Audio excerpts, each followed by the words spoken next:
권리 분석을 열심히 하고 현장을 가보고 또 대출도 알아보고 하지만 2등으로 떨어지면 끝이에요.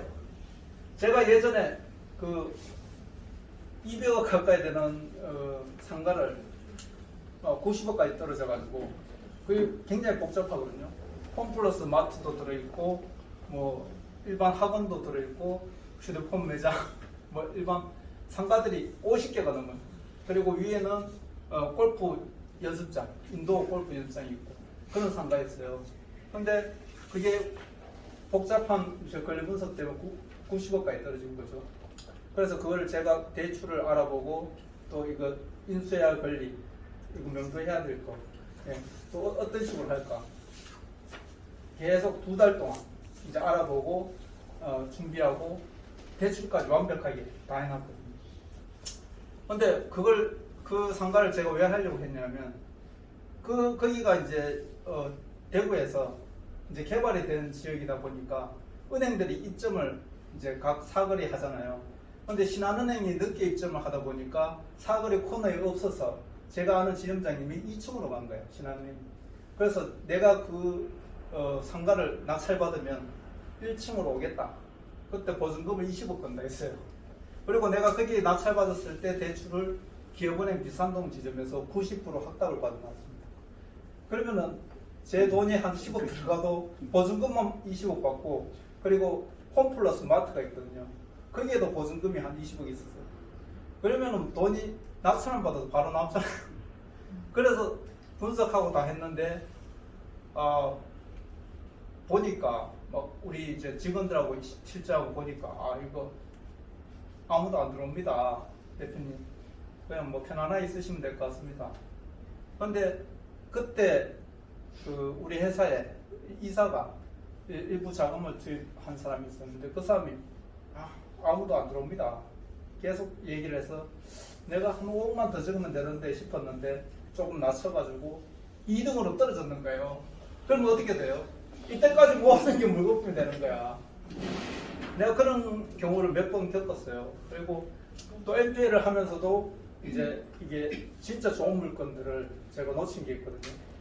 그래서 이제 이런 10년 이상의 이제 노하우와 이런 걸 이제 겪어보면서 NPL을 제대로 하면은 정말 확실하게 낙찰을 받을 수 있고 낙찰이 안 되더라도 배당금을 받을 수 있고 또 우리가 대출이 늦어지더라도 변경을 시켜가지고 또 대출을 통해서 이제 납부를 하고 이런 장점들이 많이 있습니다.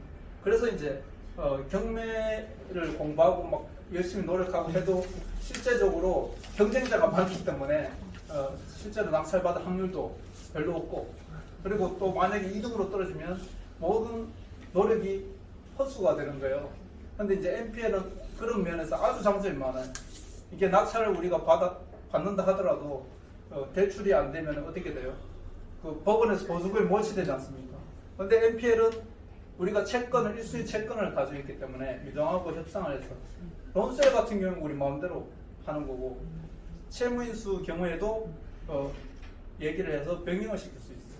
그래서 제가 전에도 말씀드렸지만 낙찰을 받고 10월달에 낙찰을 받고 그 다음에 2월달에 납부를 한 적도 있고 3월달에 낙찰을 받고 8월달에 납부를 한 적도 있습니다. 전에 이제 그 사례들을 말씀드렸는데 오늘은 또 우리 그 경북 성주군의 공장 그러니까 이제 큰 거면 큰 거면 작은 건 작은 거 하나 보면서 사례를 통해서 또 설명을 드리겠습니다.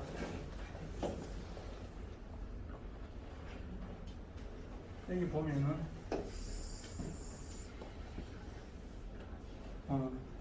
이게 이제 사건 번호고요.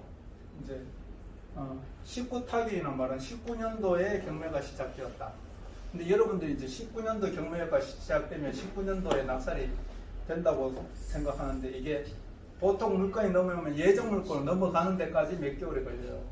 그리고 경매가 시작되기까지 제가 말씀드렸잖아요. NPL로 넘어오는데 지점에서 3개월, 본점에서도 3개월, 6개월 이상 이제 진행이 되고 난 다음에 NPL로 넘어가거든요. 그렇기 때문에 시간이 1년 이상 걸린다. 결과적으로 우리가 낙찰은 20년 11월에 했습니다. 20년 11월에 했고 납부는 12월 달에 끝나는 물건이에요. 근데 여기 보면은 이제 대구은행 북송로 지점에서 5억 2천, 1억 3천, 2억, 2억 6백 이런 식으로 이제 순차적으로 받았죠. 그래서 또 신용보증기금에 2억 4,800, 한국무역보험공사에 1억 4천. 이게 공장 같은 경우에는요, 매출이 있으면 또 보증서도 끊을 수 있고 일반 담보대출하고 다르게 대출이 많이 나와요. 그래서 저희들이 요즘에는 이제 우리가 이 물건을 떠서 이제 직영으로 할 것인가, 임대를 줄 것인가, 위탁을 할 것인가, 우리 매각 전문팀에서 이제 이 계획을 잡고 움직입니다. 이 물건 같은 경우에 단기로 매매인데요. 채권 총액이 18억 8천, 한 19억 정도 됩니다. 19억 정도 되는데 대구은행에서 청구한 금액이 10억 5천이에요. 이 10억 5천짜리를 우리가 얼마에 매입을 했냐? 7억에 매입했습니다. 7억에 매입해서 8억 4천에 낙찰받았어요.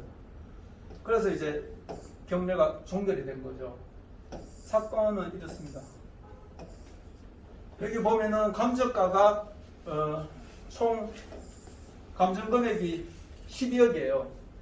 여러분도 보셨지만 12억짜리 물건의 대출 채권 금액이 19억 가까이 됩니다. 이런 식으로 고위부도가 많아요. 대부분. 그래서 뭐 사람들이 이거 물건이 경매로 넘어가면 이게 가슴 아픈 걸 사면은 안 좋은 거 아니냐? 절대 아닙니다. 이제 이런 고위부도가 많고요. 이런 걸 우리가 해결하기 때문에 다시 정상적으로 이게 공장에 돌아가는 거예요. 그걸 이제 법원에서 해결해 주는 거고요. 여기 보면 10억 중에 대지 감정이 10억이고 건물 감정은 7,700만 원밖에 안 돼요. 이런 게 이제 좀 좋은 거예요. 여러분들 감정 중에서 대지 감정이 높은 거, 그 다음에 건물이고, 그 다음에 뭐 기계 이런 거는 감정이 높더라도 안 하시는 게 좋아요. 왜냐하면 기계는 그 매수자를 잘 만나면은 좋은 가격에 팔 수 있지만 그렇지 않은 경우엔 고철값으로 파는 경우도 있거든요. 그래서 기본적으로 저희들이 볼 때는 감정가 중에 대지와 건물을 먼저 감정이 많이 잡힌 것을 선호합니다. 이 물건 같은 경우에 우리가 대구은행 1순위 채권 10억짜리를 7억에 매입해서 채무인수 방식으로 8억 4천에 낙찰받은 물건이에요. 그럼 이 물건에 대해서 설명을 드리겠습니다. 우리가 어떻게 수익을 냈는지. 이따가 자료를 보여드릴 건데요.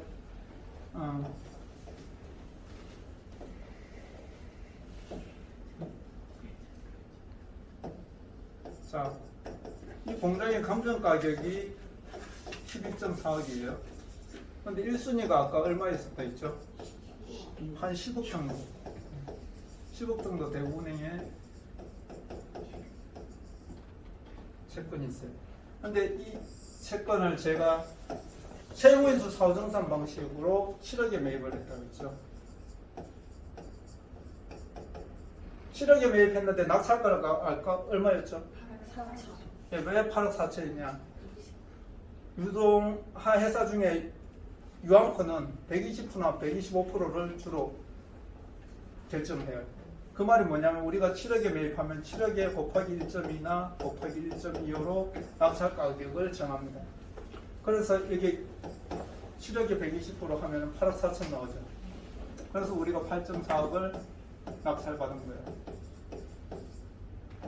그러면 우리가 7억에 매입하면서 계약서상에 7억이라고 나오고 낙찰가도 명기가 됩니다. 여러분들이 이제 공동 투자를 하게 되면은 이런 서류들을 우리가 앱을 통해서 개발되면 다 공개를 해줘요. 이게 원래 이제 비밀 유지 조항이 있거든요. 왜 그러냐? 유동화 회사에서 이제 비밀 유지 조항이 있는데 이 채권 10억짜리를 우리가 7억에 매입해서 이렇게 8억 4천에 낙찰받는다. 이게 이제 서로 간의 비밀 유지 계약이에요. 결과적으로 따져보면은 여러분의 등기부를 떼보면 아시겠지만 우리가 8.4억에 낙찰받았잖아요. 그러면은 이 8.4억에 낙찰받았는 낙찰 영수증을 가지고 은행에 대출을 신청합니다. 그런데 여러분들이 그냥 통상적으로 매매를 할 경우에 대출이 한 70% 이 정도 나와요. 근데 경매로 하면은 감정가 대비 낮게 낙찰받기 때문에 80%에서 90%를 받을 수 있어요. 물건에 따라 조금 다르지만. 그래서 이 물건 같은 경우 우리가 7억을 대출받았어요. 7억을. 그러면 1.4억이 들어가죠. 그래서 경매가 끝났습니다. 경매가 끝나면 법원에서 하는 역할이 뭐죠? 전에 채권을 모두 말소를 해줘요. 그러면 전에 18.8억 채권을 뭐 깨끗하게 말소를 해주고 실업 대출만 남는 거예요. 이 공장이. 예. 그래서 NPL이 좋은 거예요. 우리가 매번 치르게 했지만 채권을 활용해서 낙찰을 높이 쓰는 거죠. 그러면 이제 경매가 끝난 다음에 소유권이 이제 우리한테 넘어갔죠. 우리 회사로. 그러면 이 법원에서 경매가 끝났으니까 이 8억 4천을 법원에서 받았지 않습니까? 은행의 대출 7억과 우리 돈 1억 4천을 포함해서 8억 4천을 법원에서 받았지 않습니까? 그럼 누구한테 주겠어요? 이 18억 8천 채권자한테 주는데 1순위한테 먼저 주고 나오면 2순위한테 가는 거예요. 근데 1순위가 누구예요? 이거 대구은행이잖아요. 근데 대구은행이 BIS 비율 때문에 유동화 회사로 채권을 넘겼단 말이에요. 그러니까 이게 유동화 회사에 넘어가는 거예요. 이게 유동화 회사에서 배당을 받아요. 자, 유동화 회사에서 8.4억을 받았어요. 근데 우리하고 계약을 얼마 했습니까? 7억에 했죠. 그러면 얼마가 남아요? 1.4억 우리한테 다시 환급해줘요. 예, 얼마나 좋습니까? 자, 1억 4천 들어갔다 1억 4천을 환급해줘요. 예. 그런 다음에 이게 저희들이 이 공장을 똑같이 만약에 무슨 유통을 한다든지 매출을 올렸어. 그럼 저희들도 이렇게 18억까지 만들 수가 있어요. 대출을. 근데 지금까지는 우리가 그냥 단기 매매로 계속 한 거예요. 해서 1년 뒤에 재검증 받고 이거를 10억에 팔았어요. 그럼 10억에서 기존 대출 7억 빼면은 얼마예요? 3억 남았죠. 그래서 이거 3억 남기고 단기에 팔았는 거예요. 이런 식으로 한다. 그러면은 이게 상식적으로 이거 12억 4천짜리를 사는데 돈 2억도 안 되는 돈 가지고 공장 사기가 힘들지 않습니까? 또 공장 허가 내는데도 힘들고. 근데 이제 우리가 NPL을 통해서 1순위 채권을 매입하고 법원에 낙찰받고 그 다음에 낙찰해서 이렇게 대출을 해서 법원에 납부하면 법원에서 배당을 주고 그러면 우리가 이제 경매 물건이 아니고 정상 물건이지 않습니까? 정상 물건이기 때문에 우리가 1년 뒤에 정상 물건을 만들어서 재감정 대출을 빼내고 또 매각을 통해서 매각 수익을 창출하고 이제 그게 제 회사의 노하우고 전문입니다.